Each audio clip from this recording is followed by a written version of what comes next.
the latest updates, subscribe to News9. The ongoing pandemic has been a cause of trauma and uncertainty for many.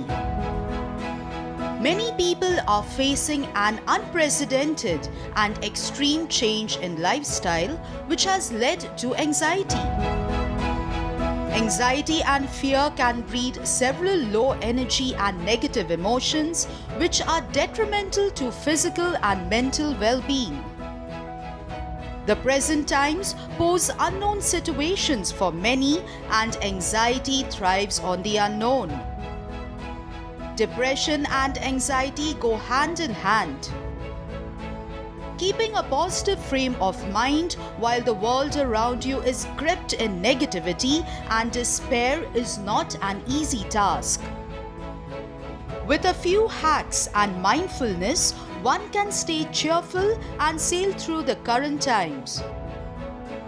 Staying positive is essential, as negative attitude can hinder the immune system.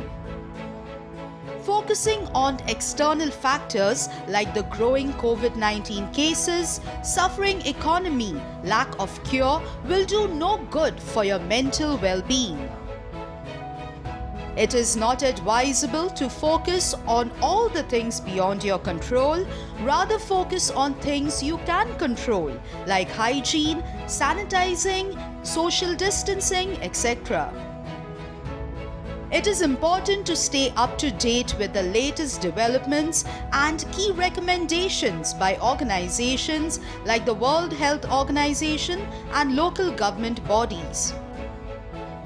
But overexposure to media can cause more harm than good, as it can cause trauma for many. Limiting time spent watching the news, surfing COVID-19 related issues, and scrolling through social media can restore a sense of normalcy. Although we cannot control the negativity that surrounds us, we do have control over the way we react to external situations. Surround yourself with positive, uplifting people. This will help you develop a positive outlook to life.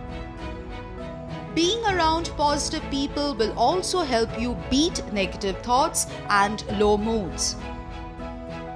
When we help others, we feel empowered and less helpless ourselves. Take up some local projects like supplying food to elderly neighbors or grocery shopping for people who cannot do it themselves. Besides giving you a purpose, such acts can lift your mood and make you feel good. Due to the pandemic, many people have found themselves with extra time on their hands. Take this time to engage in hobbies and self-improvement activities. Many online courses can help you up your skills or learn new skills. Since schools still remain closed, you can also use this time to engage in strengthening family bonds.